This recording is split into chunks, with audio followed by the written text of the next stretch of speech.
Hello, all my KCT students. Welcome back to my YouTube channel. Once again, welcome back.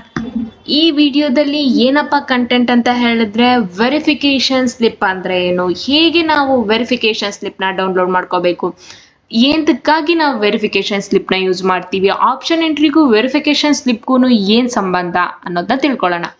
Without verification slip ಹೇಗೆ ಮಾಡೋದಕ್ಕಾಗುತ್ತೆ, without verification slip ನಾವು option ಎಂಟ್ರಿಗೆ login ಆಗೋದಕ್ಕಾಗಲ್ಲ. First of all ಈ complete access ನಮ್ಮದು option entry ಮಾಡೋದು ಬೇರೆಯವರಿಂದ ಯಾರಿಗೂ, ಈಗ ನಿಮ್ಮ ರಿಜಿಸ್ಟ್ರೇಷನ್ ನಂಬರ್ನ ಕೊಟ್ಟಿರ್ತೀರಿ, ಅವ್ರು ಲಾಗಿನ್ ಆಗಿ ಮಾಡಿ ನಮ್ಮ ಆಪ್ಷನ್ ಎಂಟ್ರಿನ ನಾವು ಹಾಕಿರ್ತಕ್ಕಂಥ ಆರ್ಡರ್ನ ಚೇಂಜ್ ಮಾಡಿಬಿಟ್ರೆ ಅದನ್ನೆಲ್ಲ ತಪ್ಪಿಸೋದಿಕ್ಕೆ ಅಂತಾನೆ ಈ ವೆರಿಫಿಕೇಶನ್ ಸ್ಲಿಪ್ನ KE ಅವರು ರಿಲೀಸ್ ಮಾಡಿದ್ದಾರೆ.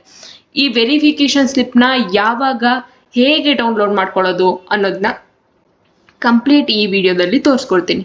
ಅದಕ್ಕೂ ಮುಂಚೆ ಯಾರ್ಯಾರೆಲ್ಲ ಫಸ್ಟ್ ನಮ್ಮ ಚಾನಲ್ನ ವಿಸಿಟ್ ಮಾಡ್ತೀರಾ, ಸಬ್ಸ್ಕ್ರೈಬ್ ಬಟನ್ನ ಕ್ಲಿಕ್ ಮಾಡಿದೆ ಮತ್ತೆ ಬೆಲ್ ಐಕನ್ನ ಕ್ಲಿಕ್ ಮಾಡಿ ನಾನು ಮಾಡುವಂತಹ ಎಲ್ಲ ವಿಡಿಯೋದ ಇನ್ಫಾರ್ಮೇಷನ್ ಮತ್ತೆ ವಿಡಿಯೋಸ್ಗಳು ನಿಮಗೆ ಬೇಗ ತಲುಪುತ್ತೆ.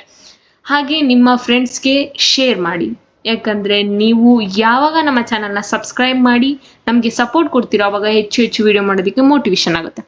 ಬನ್ನಿ ಗಾಯ್ಸ್, ಫಸ್ಟ್ ನಾವು ವಿಡಿಯೋ ಕಂಟೆಂಟ್ನ ಸ್ಟಾರ್ಟ್ ಮಾಡೋಣ.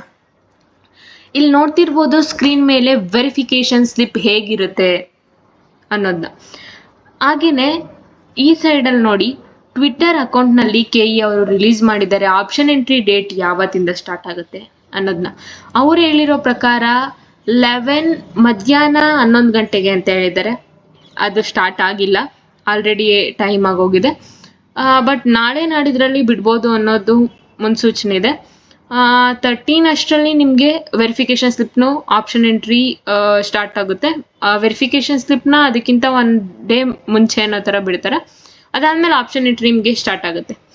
KE ನಿಧಾನವಾಗೇ ನಡೆಯುತ್ತೆ. ನಿಮಗೆ ಅಪ್ ಟು ಅಕ್ಟೋಬರ್ವರೆಗೂ ಟೈಮ್ ಇರುತ್ತೆ, first round, second round, third ರೌಂಡ್ವರೆಗೂ. ಬನ್ನಿ ವೆರಿಫಿಕೇಶನ್ ಸ್ಲಿಪ್ನ ಹೇಗಿರುತ್ತೆ ಅಂತ ಇಲ್ಲಿ ತೋರಿಸ್ತೀನಿ ನೋಡಿ ಸ್ಕ್ರೀನ್ ಮೇಲೆ. ಫಸ್ಟು ನಿಮಗೆ ಫೋಟೋ ಮತ್ತು ನಿಮ್ಗೊಂದು ಸ್ಕ್ಯಾನರ್ ಕೊಟ್ಟಿರ್ತಾರೆ, ಮತ್ತು ಇಲ್ಲಿ ಆಪ್ಷನ್ ಎಂಟ್ರಿದು ನಂಬರ್ ಕೊಟ್ಟಿರ್ತಾರೆ. ಈ 5 ಡಿಜಿಟ್ ಮೇಲೆ ನಿಮ್ಗೆ ನಿಂತಿರುತ್ತೆ. ಕಂಪ್ಲೀಟ್ ಅಡ್ಮಿಷನ್ ಆಗುವವರೆಗೂ ಈ ವೆರಿಫಿಕೇಶನ್ ಸ್ಲಿಪ್ ಕೋಡ್ ಬೇಕೇ ಆಗಿರುತ್ತೆ. ಈ ಸ್ಕ್ಯಾನರಿಂದನೂ ನೀವು ಆಪ್ಷನ್ ಎಂಟ್ರಿಗೆ ಲಾಗಿನ್ ಆಗ್ಬೋದು, ಮತ್ತು ಆ ಕೋಡ್ನ ಯೂಸ್ ಮಾಡಿ ಲಾಗಿನ್ ಆಗ್ಬೋದು. ಅದು ಹೇಗೆ ಅಂತ ಆಪ್ಷನ್ ಎಂಟ್ರಿ ಸ್ಟಾರ್ಟ್ ಆದಾಗ ನಾನು ಮತ್ತೊಂದು ವಿಡಿಯೋ ಮಾಡ್ತೀನಿ. ಇಲ್ಲಿ registration number, examination name, father name, mother name, gender, ಏನೇನೆಲ್ಲ ಡೀಟೇಲ್ಸ್ ಇದೆ ಅದನ್ನೆಲ್ಲ ನಿಮ್ಮದು ಕರೆಕ್ಟಾದ ಡೀಟೇಲ್ಸೇ ಇದೆಯಾ, ಫಸ್ಟು ಅಪ್ಲಿಕೇಶನಲ್ಲಿ ಇದ್ದಂತಹ ಡೀಟೇಲ್ಸೇ ಇದೆಯಾ ಅನ್ನೋದನ್ನ ಫಸ್ಟು ಒಂದು ಸಲ ವೆರಿಫೈ ಮಾಡ್ಕೊಳ್ಳಿ, ಚೆಕ್ ಮಾಡಿ. ಅದಾದಮೇಲೆ ನಿಮ್ಮ ಕ್ಯಾಟಗರಿ, ನಿಮ್ದು ಯಾವ್ಯಾವ್ದು ಕೋಟಗಳು ಬಂದಿದೆ, ಯಾವ್ದು ರಿಸರ್ವೇಷನ್ಸ್ಗಳು ಬಂದಿದೆ ಅದನ್ನು ಒಂದು ಸಲ ಚೆಕ್ ಮಾಡಿ. ಮತ್ತು ಸಬ್ಜೆಕ್ಟ್ಸ್ಗಳು ನಿಮ್ಮದು ಮಾರ್ಕ್ಸ್ ಕರೆಕ್ಟಾಗೇ ಇದೆಯಾ, ಎಲ್ಲ ಆಬ್ವಿಯಸ್ಲಿ ಕರೆಕ್ಟಾಗಿರುತ್ತೆ. ಸಮ್ಟೈಮ್ಸ್ ಒಂದೊಂದು ಸಲ ನೀವು ಆ ಥರ ವೇರಿ ಆಗುತ್ತೆ. ಆವಾಗ ನೀವು KEಗೆ ರಿಪೋರ್ಟ್ ಮಾಡಬೇಕಾಗುತ್ತೆ. ಅವ್ರಿಗೆ ಮೇಲಲ್ಲಿ ಶೇರ್ ಮಾಡಿದ್ರೆ ನೆಕ್ಸ್ಟ್ ಮಾಡ್ತಾರೆ. ಆ ಥರ ಯಾರಿಗಾರು ಆಗಿದ್ರೆ ಕಮೆಂಟ್ನಲ್ಲಿ ತಿಳಿಸಿ, ನಾನು ಅದಕ್ಕೆ ಸೊಲ್ಯೂಷನ್ ಕೊಡ್ತೀನಿ. ಓಕೆ, ಈ ವೆರಿಫಿಕೇಶನ್ ಸ್ಲಿಪ್ಪು ಯಾವಾಗ ಡೌನ್ಲೋಡ್ ಮಾಡ್ಕೊಳ್ಳೋದು, ಹೇಗೆ ಡೌನ್ಲೋಡ್ ಮಾಡ್ಕೊಳ್ಳೋದು ಅನ್ನೋದನ್ನ ಹೇಳ್ತೀನಿ ನೋಡಿ. ಇಲ್ಲಿ ಪ್ರವೇಶ ಅಂತ ಇದೆಯಲ್ಲ, ನೀವು ಆಬ್ವಿಯಸ್ಲಿ ಯಾವಾಗಲೂ ಲಿಂಕ್ನ ಚೆಕ್ ಮಾಡೋದಕ್ಕೆ ಬರ್ತಿರಲ್ಲ, ಇದರಲ್ಲೇ UGCET 2026 ಕ್ಲಿಕ್ ಮಾಡಿ, ಅಭ್ಯರ್ಥಿ ಚಟುವಟಿಕೆ ಲಿಂಕ್ ಅಂತ ಇದೆ. ಇದರಲ್ಲಿ ಫಲಿತಾಂಶ ಲಿಂಕ್ ಅಂತ ಇದೆಯಲ್ಲ, ಇದಾದ ನಂತರ ಈ ಪ್ಲೇಸಲ್ಲಿ ಒಂದು ಲಿಂಕ್ನ ಬಿಡ್ತಾರೆ. ಆ ಟೈಮ್ನಲ್ಲಿ ನೀವು ಅದನ್ನು ಡೌನ್ಲೋಡ್ ಮಾಡ್ಕೋಬೇಕಾಗುತ್ತೆ. ಲಿಂಕ್ ಕ್ಲಿಕ್ ಮಾಡಿದ್ರೆ ಸಾಕು, ಅಲ್ಲಿ PDF ಡೌನ್ಲೋಡ್ ಆಕ್ಸೆಸ್ ಕೊಟ್ಟಿರ್ತಾರೆ, ಅದನ್ನು ಡೌನ್ಲೋಡ್ ಮಾಡ್ಕೊಂಡು ಅದ್ರದ್ದೊಂದು ಜೆರಾಕ್ಸ್ ತೊಗೊಂಡ್ರೆ ಅಥವಾ ಅದ್ರದ್ದು ಫೋಟೋ ಕಾಪಿ ನಿಮ್ಮ ಹತ್ರ ಇದ್ದರೆ ಓಕೆ, ಇನ್ನಿದ್ರ ಕೆಲಸ ಕಂಪ್ಲೀಟಾಗಿ ಮುಗೀತು ಅಂತ. ಇದ್ರ ಬಗ್ಗೆ ತಲೆ ಕೆಡಿಸ್ಕೊಳ್ಳಂಗಿಲ್ಲ, ಕ್ಲೀನಾಗಿ ಸೇಫ್ಟಿಯಾಗಿ ಇಟ್ಕೊಂಡ್ರೆ verification slip ready. Next option entry, ಇದು ಹೇಗೆ ಮಾಡಬೇಕು, ಹೇಗೆಲ್ಲ ಪ್ರೊಸೆಸ್ ಇರುತ್ತೆ, ಏನು ಮಾಡಬೇಕು ನಾವು ಆಪ್ಷನ್ ಎಂಟ್ರಿಗೂ ಮುಂಚೆ. ನಾವು ಆಪ್ಷನ್ ಎಂಟ್ರಿ ಸಫರ್ ಪಡೋದಕ್ಕಿಂತ ಮುಂಚೆನೇ ನಾವು ಕಾಲೇಜ್ ಲಿಸ್ಟ್ನ ರೆಡಿ ಮಾಡ್ಕೋಬೇಕು.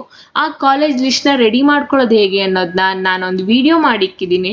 ಆ ವಿಡಿಯೋ ಲಿಂಕ್ನ ಡಿಸ್ಕ್ರಿಪ್ಷನಲ್ಲಿ ಕೊಟ್ಟಿರ್ತೀನಿ, ನೀವು ಆ ಲಿಂಕ್ನ ಕ್ಲಿಕ್ ಮಾಡಿ ನೋಡಿದ್ರೆ ನಿಮಗೆ ಕಂಪ್ಲೀಟ್ ಆಪ್ಷನ್ ಎಂಟ್ರಿ ಇದು ಕಾಲೇಜ್ ಲಿಸ್ಟ್, ಟಾಪ್ ಕಾಲೇಜ್ ಲಿಸ್ಟ್ನ ಹೇಗೆ ನಾವು ಆರ್ಡರ್ ವೈಸ್ ಮಾಡ್ಕೊಳ್ಳೋದು, ಹೇಗೆ ನಮ್ಮ ರ್ಯಾಂಕಿಗೆ ಹೊಂದುವಂಥ ಕಾಲೇಜಸ್ಗಳನ್ನ ನೋಡ್ಕೊಳ್ಳೋದು ಅನ್ನೋದು ಗೊತ್ತಾಗುತ್ತೆ. ಓಕೆನಾ? ನಿಮಗೆ ಈ ವಿಡಿಯೋ ಇಷ್ಟ ಆಗಿದೆ ಅಂತ ಅನ್ಕೊಂಡಿರ್ತೀನಿ.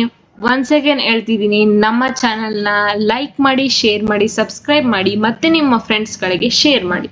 ಏನಾದರೂ ಡೌಟ್ ಇದೆ ಕಮೆಂಟ್ನಲ್ಲಿ ತಿಳಿಸಿ, ನಾನು ಅದಕ್ಕೆ ಸೊಲ್ಯೂಷನ್ ಕೊಡ್ತೀನಿ. Thank you guys.